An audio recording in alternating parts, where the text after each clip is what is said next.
roundtable panelists come up to the stage. Gene, I want to thank you for those comments. I will say that the Science Center has been very proud to be part of some of those programs, and I'll tell you they've been very effective. So we thank you and encourage everyone to participate. Next, I'd like to introduce Jack Funder, the Executive Director and CEO of the Manufacturers Resource Center. And all I can say about Jack, as I've gotten to know him over the last 2 years, is I don't think there's anyone better that you would want to have representing the local manufacturing industry than one Jack Funder. So you're about to find that out. Here he is, Jack. Couldn't have written it any better. Thank you. Good evening. A couple facts. We've got a lot of them today, but manufacturing is Pennsylvania's largest source of gross state product. Manufacturing is the fourth largest employer section in Pennsylvania. Manufacturing has been the industry that is leading the United States out of a recession. Manufacturing employment here in the Valley is growing and has been growing for a year now. Most of the employment has been in relatively high-end skilled jobs. People in Washington are finally talking about reshoring and buying American. But when you start putting all this together, the real question is, are we going to have the skilled workers to do it? And that's what this panel is all about today. Our intent is to take a look at, we're going to try to pick their brains as much as possible to figure out what are the problems in hiring people and how do we solve these problems. So I'm going to ask a few questions. After that, if we have time, hopefully we'll get some questions from the audience. But before we get started, if we could kind of go around the table a little bit and talk about, Bill, you want to start over there? There's two Bills. A little bit about yourself and your company, and if we keep that to a minute or so, that'd be great. So, Bill Wydra? Me, Bill. All right, cool. Grab and pass, is that what we're doing? All right. Yeah. My name is Bill Wydra, president of Ashton Technologies. We're a full-service contract manufacturing organization providing CNC machining services as well as fabrication, design engineering, as well as powder coating, all under one facility. So finding unique people in one category is difficult. Try finding them for 4 or 5 into the same building. We also are in a unique geographic position, which is in Schuylkill County, Higgins, Pennsylvania. And you go to the middle of nowhere, make a left, and you still have to go a little further to find us. So we have a really unique challenge up there as well. And looking forward to learning from the other panelists, as well as finding a real solution that can be implemented immediately to solve this problem. We're about 27.8 people short in the first half of this year. And for Schuylkill County, that's a big number. And we'd really like to find those people and get them to work. Okay, Ron Bracalenti Manufacturing. I'm the current president and CEO. It's a family business. My grandfather started in 1950. Like Bill, we're contract manufacturing. Metalworking is our trade, mainly machining. We're located in Trimbarsville, Pennsylvania. Today we employ about 160 people. A lot of our customers years ago used to be, really regional, and that has just expanded over the years. And I think, some of the comments that were made earlier about how manufacturers had to just figure it out is really accurate.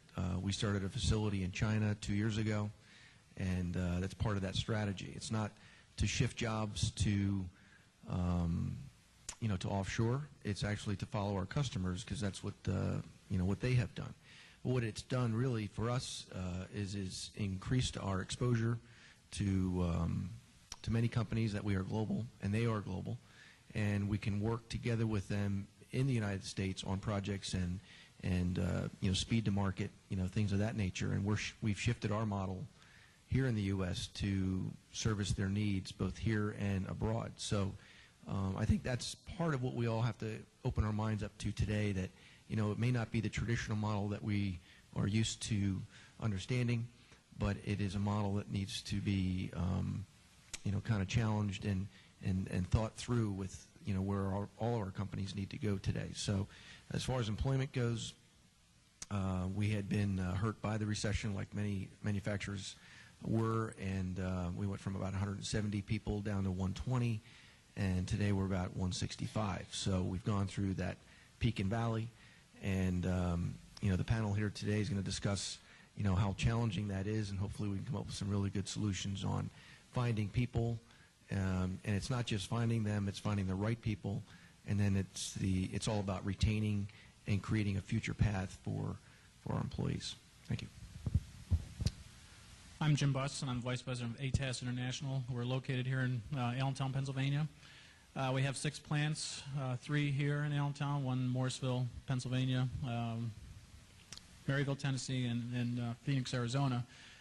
And I've complained to my kids enough about problems we're having with hiring people and manufacturing that I really felt this was a great opportunity today not only share my problems, but hopefully learn something from the other panelists. We do have about 130 people right now. We've weathered the storm with the economy. We've maintained relatively flat level staffing, but right now we're looking to expand and trying to find key people is really a tough thing right now. Hi, I'm Steve Markowitz, president of Allen Orton Company. We're in Macungie, Pennsylvania. It's now a private business, and at one time it was public, and we've changed that during some of the changes of the regulatory environment and financial markets. Our main product is electronic organs, and therefore on the manufacturing side, some of the uniqueness about the manufacturing is that we're fully integrated, not only building wood cabinets for our consoles, but also electronic assemblies with surface mount, sheet metal, and a broad variety of things like that.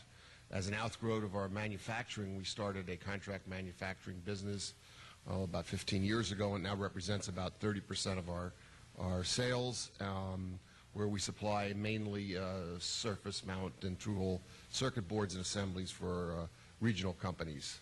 The recession was a challenge for us. We've come back since then. But it was a challenge, as these other gentlemen have mentioned, and we currently have about 200 employees. Good afternoon. I'm Chris Donegan, Vice President of Human Resources for Beebron Medical. Beebron is a global medical device manufacturer, North American headquarters here in Bethlehem, Pennsylvania. We have a manufacturing plant in the Lehigh Valley over by the Lehigh Valley Airport. North America, we have about 5,400 employees. In the Lehigh Valley, about 1,900. So in terms of manufacturing jobs, about 4,000 of our 5,400 employees are involved in manufacturing in the United States. So some of the challenges for us have been finding folks, particularly in production, where we've gone over the last 10 years to very highly automated, is finding what I would call the professional hourly employee. Highly skilled, highly technical folks. And what we've done over the last 3 or 4 years, both here and in our plant in Irvine, California, is partnered with LCTI to grow our own folks. So the hourly employee of the future, the manufacturing employee of the future, rather than steal them from these other companies or vice versa, what we're trying to do is to train and upskill our own employees. So those are some of the challenges. Thank you. Hello, my name is Bill OShea. I'm the Chief Operating Officer with FL Smith here in the Lehigh Valley. FL Smith is a global company. We supply equipment and services to the cement and mining industry. We have about 11,000 employees globally. We have about 800 here in the Lehigh Valley. We've got our headquarters up by the airport. We also have a manufacturing plant out, not here in the valley, but it's out in Mannheim. And some of the things that we like to claim as far as relations to the valley is that our offices have been here for 85 years, and our manufacturing plant started production at the turn of the century. Not 11 years ago, but 110 plus years ago. So we've got very deep roots in that area. We do source our equipment globally. But for us, when we look at manufacturing, we look at making sure that the high quality, quick turnaround, small batch manufacturing that our customers need can be produced in a way that meets their needs. So for us, local manufacturing will always be critical. And the challenges that we face is with the demographics that are existing in our plant today, how do we make sure that we have a steady supply of high-quality workers coming into the pipeline over the next 10 to 15 years? Thank you very much. About a year ago, Deloitte did a study through their Manufacturing Institute study where they polled 1,000 people in the United States on all demographics and found that 78% of the U.S. public believes that manufacturing is important to the U.S. prosperity. But also only 30% said that they would encourage their child to pursue a manufacturing career. Also in that same study, only 22% of them felt that the schools actually encourage students to enter careers in manufacturing.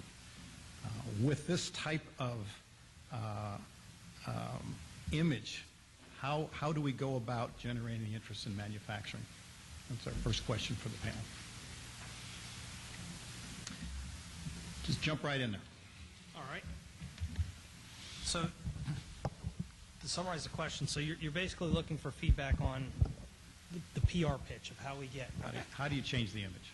How would we do that here in the Valley? What should be your thought? I mean, I think, we've all heard today, the stats that are out there. I mean, there's real jobs available in this industry. They're well paid. I mean, I remember, when I was young, which was not that long ago, but, parents talking about, yeah, you want to be a doctor and things like that, and the salaries associated with that at that time are now, we're paying people on our manufacturing floor far more than what I expected you would ever make as a doctor or a lawyer just 15, 20 years ago. So I think that's a unique thing, and I really think our biggest challenge is we're just not getting the message out. It's a PR issue. We really do not have a good consolidated effort around getting the right message to the right people at the right time. And I don't have a solution to that. I mean, we had talked about, I'm also on the MRC board, and this is a real issue that the MRC has been focused on for a very long time. I mean, it's not something that we can go out and sell as an organization, but we feel it's absolutely vital to the future of not just this community, but to the state and to this country, that we really need to change this perception. And we've had a lot of discussion about it, and I hope that today is really about action rather than about discussion. We all know the problems that are there. We just have to figure out the right solution to fix them. So my recommendation is really, a consolidated effort among the people up here as well as all the manufacturers in the community. But we also need funds. We need to raise local money that's going to help us drive this thing forward and really begin to shift the perception of manufacturing. Yeah, I agree. It has to be somewhat of a grassroots effort. I mean, kind of like what we're doing here at the Vinci Center, getting the kids involved. But like Bill said about getting the manufacturers involved, I asked my son yesterday what if he had ever gone to any field trips to any manufacturers. I remember when we were younger, we'd go to different companies and see how things are made in that. He's a senior now in high school. He's never been to any field trips. And I think that's maybe something we needed to be offering to our schools and getting the schools involved to do field trips and go into the schools. We're involved with junior achievement. Just to show that manufacturing is fun. I think there's a lot of great programs out there. I mean, obviously education is going to play a big role in this, but until we create the perceived need from students that there's really a job out there for them, having those programs becomes somewhat difficult. We're almost back-selling. We're putting the cart before the horse. I really think it's going to be important for us to create, not the need, because we all know, sitting in this room right now, there is a real need. What we have to do is create the perceived need in the community that this does, in fact, exist. And I think a lot of the effort from all the organizations has been to develop programming around how do we educate people for the skill itself, which is important. But again, I think we have to create the need first, and then it'll naturally draw them into those programs. So I think the foundation's there as far as the programs existing to educate people once they perceive they want that education. So that's where I think we need to focus our energy is, again, on that PR piece. And it's, whatever. I'm not a PR person, but it's television. It's being everywhere. Television, shows like this. I know PCN Tours, I think they're covering this today, do an absolutely excellent job at trying their best to get into manufacturing. We've had them to come to our facility. That was 2 or 3 years ago. We still get people talking about the program. Now, we make pretty cool stuff. We actually make roller coasters and weapons and windmills and water turbines and, you know, basketball games and things you don't even want to know about, and really cool things. So, you know, we've chosen that so that we can actually inspire people to be part of our company. We select customers based on their coolness factor. You know, because we're interested in it, we assume other people will be as well. So, you know, I really think that getting out on PCN tours, partnering with, you know, companies like that to really get in front of people and say this is what manufacturing is really all about is the only way we can begin to turn the tide. Thank you. You know, in addition to talking about the appeal of what manufacturing is, I think one of the key things is addressing the perception of whether manufacturing is sustainable or not. And I thought Congressman Dent's comments earlier today on the size of the manufacturing economy is critical, because most of our industries are cyclical. We're going to go through cycles, but at the end of the day, there's a tremendous wealth of manufacturing opportunities out there. There is a skills gap, so not only promoting, as you said, the coolness factor, but the sustainability of it, and the fact that it is a way to build a career going forward throughout your lifetime.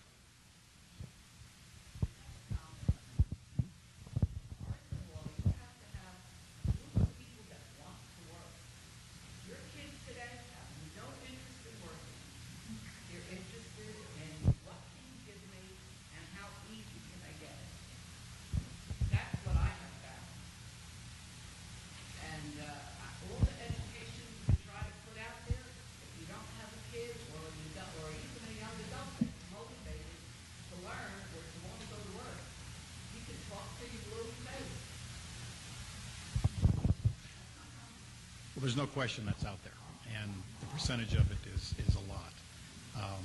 I personally think what we need to be looking at is how do we get that higher caliber of student involved, as opposed to saying go take a four-year degree.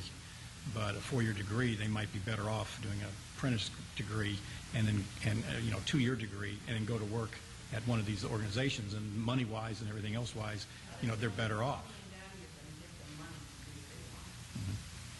I went to a forum just in D.C. not too long ago, had a young girl, Fortune 500, one of these contract people that write for Fortune 500 magazine. She got up there and absolutely drove them crazy because she said that it was our obligation to take these young high school kids by the hand and walk them around like they were 5 or 10 years old and explain to them, here's what I can do for you if you come to work for me. I mean, are you kidding me? The rest of us went to work because we had to have a job, okay, and we worked our way up from the bottom and got where we are today as company owners or we're head of a company, and we did it the hard way. Nobody took us 5 years to teach us what we had to do. We had, and it's a whole different mindset out there today. Believe it or not, I hire people that are developmentally disabled. I have mentors that we taught production and artists who come in and teach our folks how to do things. And they're excellent employees. They're never out. They're never late. They're always there. And they take such pride in their workmanship. It's amazing. Amazing. I went through exactly what you guys are talking about. We couldn't find anybody. Kids would come in with rings in their nose and chains in their ears and go in front of a machine and expect that they could run a machine in that condition. That you got to be kidding. I mean, I'm going to have a problem here. If you ever get caught in these machines, I've got a lawsuit on my hands. So you can't keep them. I mean, that's the society we're in today. That's how difficult it is today to bridge that gap between what you need and what you've got to work with. So we can talk. So where's the government? I don't know if that's fair to say all kids today. I think that's everybody's been saying that. My dad said that, you know, kids nowadays, you know, and I say that, kids nowadays. I coach soccer for one of the high schools, and there's a lot of good kids that are coming through the high school. I think it's probably the kids that are coming, you know, to manufacturing side because they're are like you say, and I'm dealing with that. There's no question about that. But it's not the glamour career to go into, and I think the PR is part of it. We're going to attract those kids that some of these kids that we're coaching at not just soccer, but they do so much for the community. They're involved in so many things. I just don't think it's fair to say all kids today, and I just want to straighten that up. So.